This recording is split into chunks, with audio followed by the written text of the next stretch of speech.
likely he would have been shot. You feel very powerless.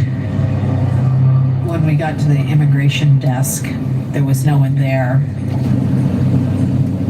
Cora went kind of in the back there and started yelling. And nobody came, so she yelled again, and this sleepy-looking guy came out carrying a teapot, and he put the teapot down, and we grabbed our passports, pulled the cards out,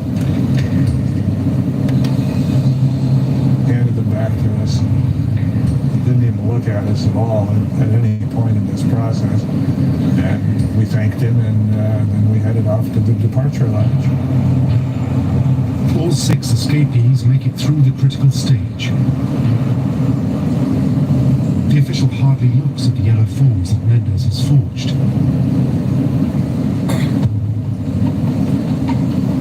The house guests now assemble in the departure lounge, waiting for their flight call. Then, bad news. We are sorry to inform you that Swiss Air Flight 363 will be delayed due to mechanical problems. Something always happens unexpected, and in this instance, it does. The flight is delayed. The delay means that their chances of being found out are now increasing. Minute after minute, the elite Revolutionary Guards, who Mendes hoped to avoid, are now coming on duty. They're trained to be on the lookout for spies. The delay means that the diplomats must maintain their disguises potentially for hours. You feel very powerless, and that makes the time drag even longer. They don't know, are the Revolutionary Guard onto them? Are they scrutinizing the papers? Are they going to be matching the white and yellow copies? The worry for Mendes is, how long can they maintain their disguises before they give everything away? And can they hold their nerve in front of the feared Revolutionary Guards?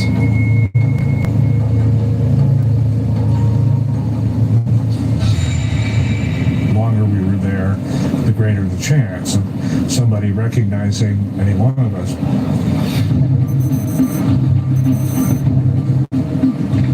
The delayed flight has left the escapees exposed. Kathy, Joe, and Cora Lyjak have more reason to be worried than the others. Because they work in the visa section of the consulate, dealing with Iranians every day, their faces are familiar. They could be spotted at any time. Kathy, Joe, and I had all worked on the visa line. I was worried that just by coincidence, somebody in the airport would recognize Kathy, Joe, or myself. I don't think we were talking very much. We'd kind of gone quiet. We'd done everything we could. We just wanted to get out of that room and onto the airplane. The presence of the Revolutionary Guards, who are now coming on duty, ramps up the pressure to another level. The departure line itself is filling up. I'm working. I'm As trying the to day go is home. progressing, more and more Revolutionary Guards are coming in. They're beginning to harass the people. As they wait, Mendes sees that the Revolutionary Guards are stopping other passengers Work all night. and questioning them. They're looking for Iranians who are trying to steal wealth and leave the country, but they're starting to turn and look at foreigners as well. Yes, I'm driving.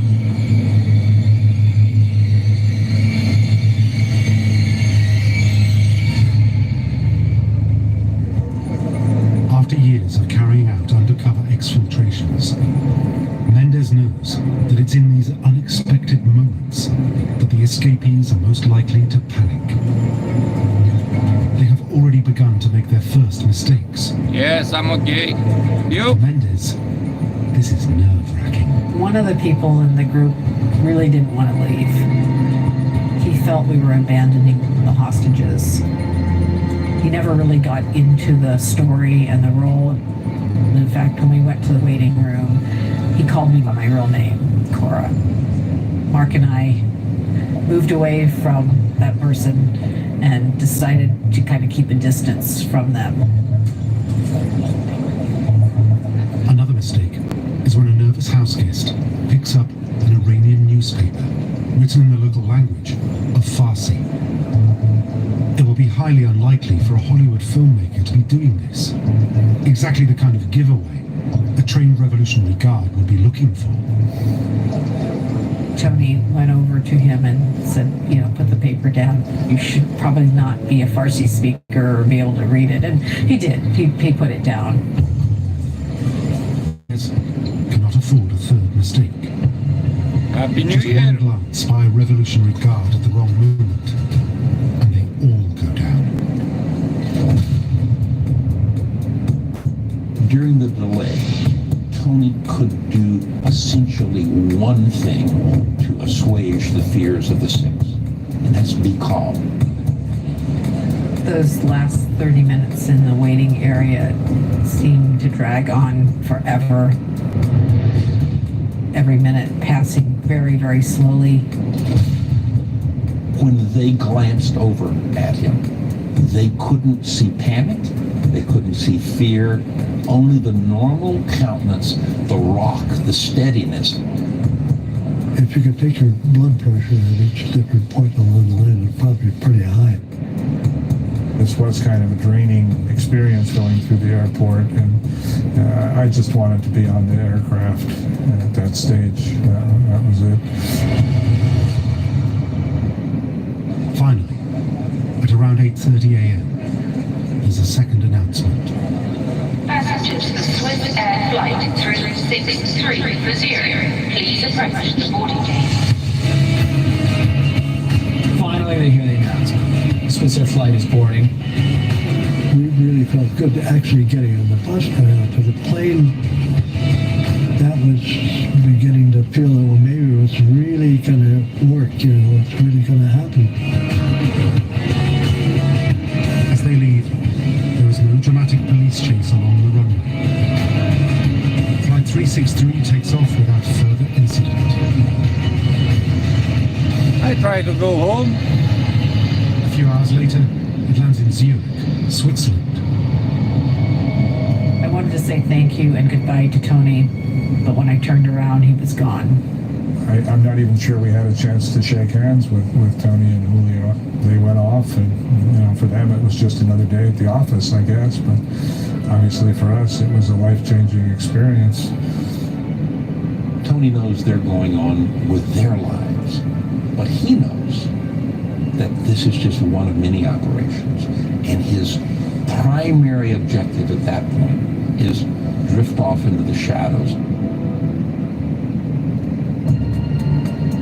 The Argo escape plan is kept secret for 17 years. The files are eventually declassified, and the world would learn of one of the CIA's most extraordinary operations. It's the secret story of how the CIA fooled everyone. Argo is a perfect example of truth being stranger than fiction. And it's hard to imagine that this is real. And I think that was the genius of Argo. Beirut, 1985. Apparently cracked explosive blew up at the entrance to the embassy. Terrorists are targeting Americans in a series of deadly attacks. Hundreds are dead, and now the CIA's top man in the Middle East has been taken hostage. William Casey, the head of the CIA, decides to throw out the rulebook and strike back. He wanted to take revenge. It was totally an off-the-books operation. In a top-secret mission still denied by the American government, Casey allegedly sanctions the assassination of the man he believes is responsible for the attacks on Americans. Bill Casey was convinced that Fadlallah was the force behind his fall. He determined this was a leading terrorist and they were going to get him. And on March the 8th, 1985, the assassins strike. It was a car bomb. They took it into Fadlallah's neighborhood, hoping to kill him. Based on briefings with the former head of the CIA, this is the top-secret story of the Beirut car bomb.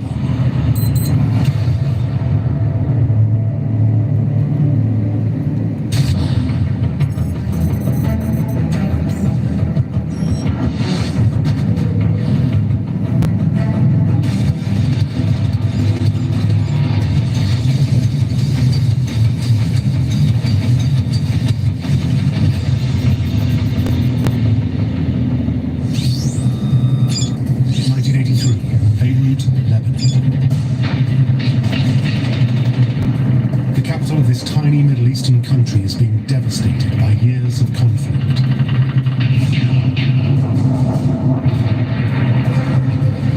Now, American troops are arriving in the city. Their mission, not to invade, but to bring peace.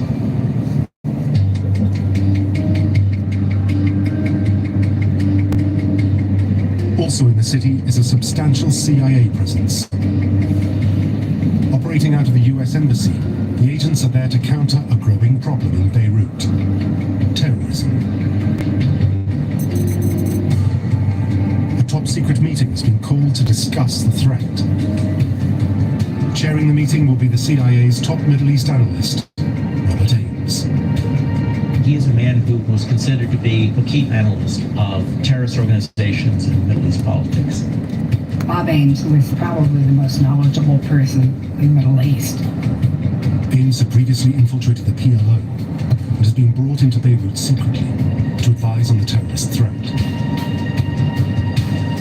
Also in the building that day is aid worker Anne Dameron. When you work in an embassy, everyone knows that CIA agents are there. What you may not know is who they are.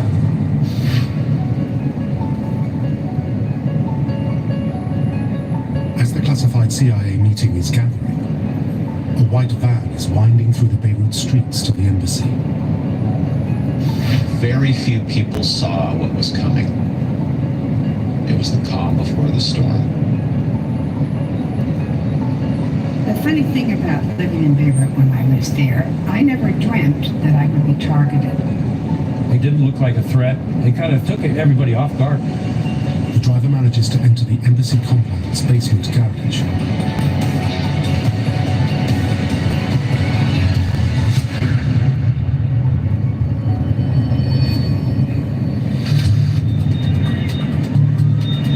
The entire central section of the embassy building collapses in the explosion, bringing down 7 stories of masonry and rubble. Anne Dameron is one of those trapped beneath the wreckage. I couldn't move anything. I heard Yalla Bina, let's go. And I was aware that there were 4 young Lebanese near me. They made like a board, and they moved me out, and they started to run with me across the garden. Anne's rescue is captured on video. She is one of the lucky ones.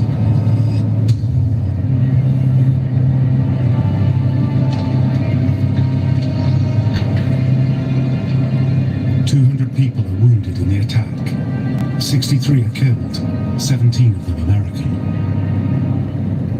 News of the embassy bombing rocks America. CBS Evening News, Dan Rather reporting. The U.S. Embassy in Beirut tonight is a flood-lit scene of death and devastation.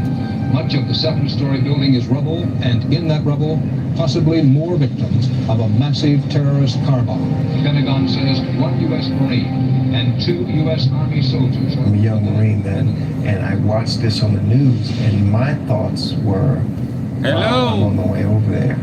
The embassy being bombed was definitely a shock. I don't think anybody had any idea the kind of defense an embassy really needed against the kind of bombs that could be put together, particularly when you have people willing to die deliberately. Happy New Year. This cowardly act has claimed a number of killed and wounded. It appears that there are some American casualties, but we don't know yet the exact number or the extent of injury. For the CIA, it is a particularly devastating blow. Half the American dead worked for the agency. If you look at it from the bomber's point of view, it was an enormous success. It wiped out the CIA station, killed Bob Ames. His loss was devastating, and the director of the CIA said that Bob Ames was as close to an irreplaceable man as he'd ever known in U.S. intelligence. That director of the CIA is William Casey, and Casey is taking it personally. Well, Casey obviously was a very intelligent guy. He was a risk taker, and that's different from being a gambler. He was a very intimidating person if you were afraid of him. He was had a very short temper. He didn't suffer fools lightly. In many respects, he was a wild man. he had really no time for the moderates, you know, the make nice people.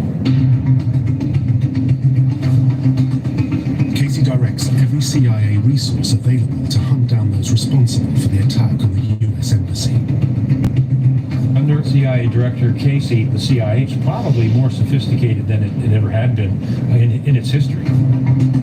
Analysts are charged with reviewing thousands of intercepts.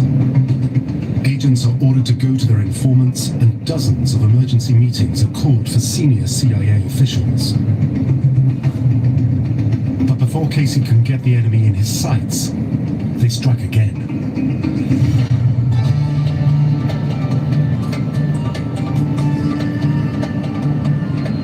Their target,